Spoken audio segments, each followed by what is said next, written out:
Good morning, dear students. Today we will start with metabolism of phenylalanine and tyrosine.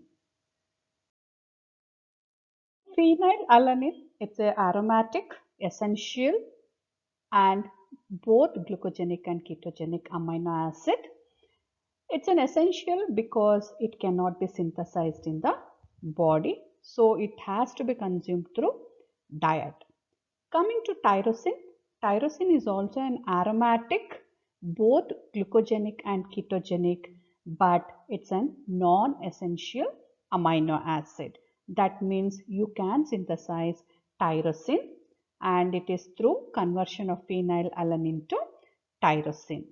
If we consume sufficient quantities of tyrosine in the diet, then the requirement of phenylalanine becomes little less. So that is called as a sparing action of tyrosine on phenylalanine. Now just observe the structure of phenylalanine and tyrosine. It's almost similar except for OH group, that is hydroxyl group at a para position which is there in tyrosine. So this is what the conversion happens, that is hydroxylation of phenylalanine at para position will give tyrosine. Phenylalanine has two important roles in the body. One, during protein synthesis it gets incorporated there, and second one is conversion into tyrosine. So the first step in metabolism of phenylalanine is conversion into tyrosine. That's why metabolism of phenylalanine and tyrosine are learned together. So these are the headings under which we will be learning the metabolism of phenylalanine and tyrosine. First one, conversion into tyrosine. Second, fate of tyrosine. Third, disorders associated with this catabolic pathway. And finally, we will look into some of the important products, biologically important products formed from tyrosine and associated clinical importance. So first we will see how phenylalanine is converted into tyrosine. So you can see it's an hydroxylation reaction. So phenylalanine is hydroxylated at para position where there is addition of OH group to this aromatic ring. So this is catalyzed by the enzyme called as phenylalanine hydroxylase, which is a monooxygenase. So that means it will add only one atom of this molecular oxygen into the substrate to form tyrosine. Another atom is reduced as water. So during this process of hydroxylation, tetrahydrobiopterin is converted to dihydrobiopterin, and for completion of this reaction, dihydrobiopterin has to be reduced back to tetrahydrobiopterin, and that is catalyzed by dihydrobiopterin reductase enzyme, which requires NADPH and H+ as reducing equivalent.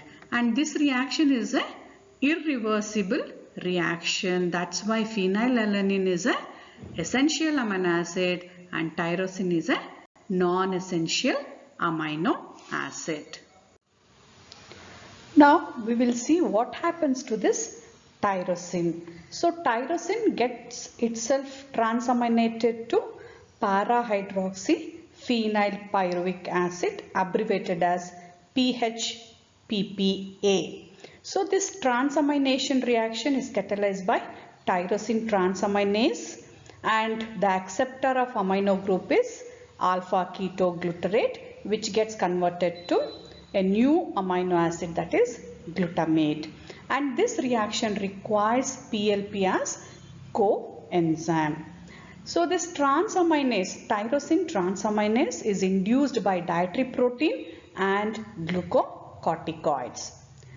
Now this para-hydroxyphenylpyruvic acid or pyruvate is converted to homogentisic acid or homogentisate by the enzyme PHPPA hydroxylase, which is a copper containing enzyme, and it requires molecular oxygen and vitamin C as cofactor.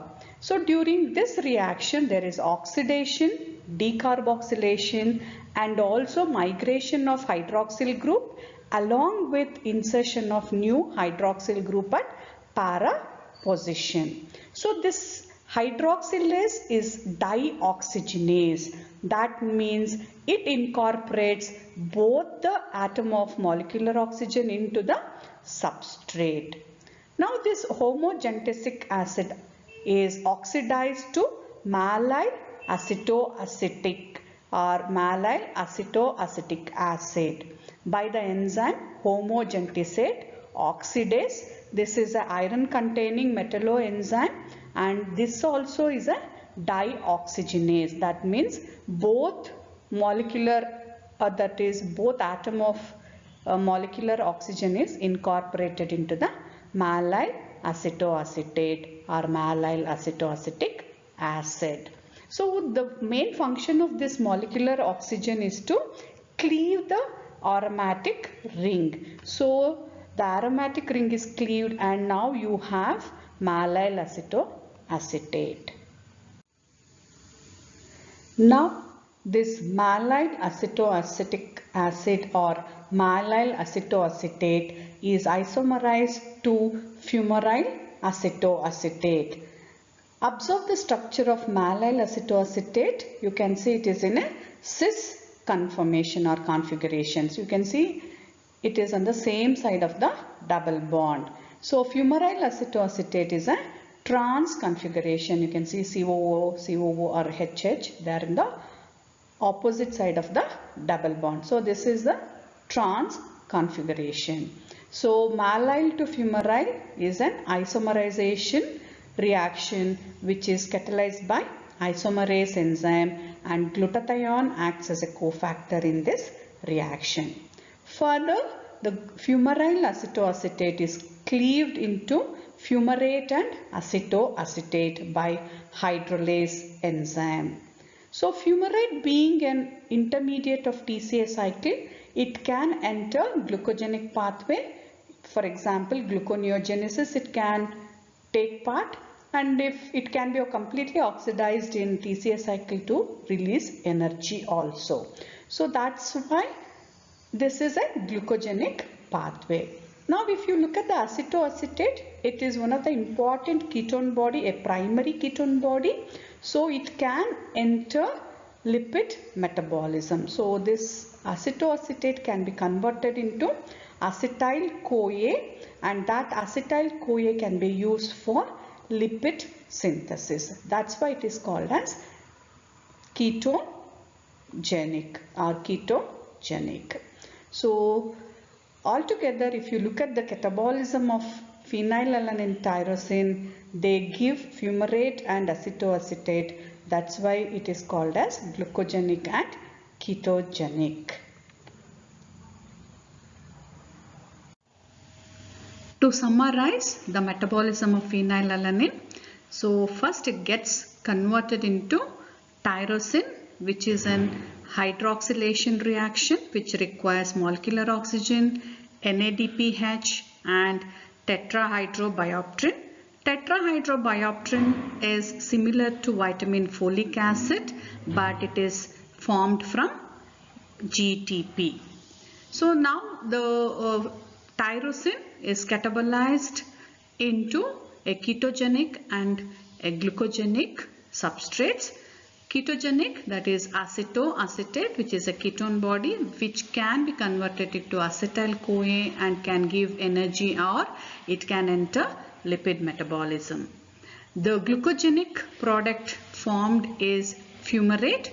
Fumarate being an intermediate of TCA cycle, it can enter TCA cycle, take part in gluconeogenesis and give glucose, or it can be completely oxidized in TCA cycle to give energy. So that's why phenylalanine and tyrosine are considered as both glucogenic and ketogenic amino acid.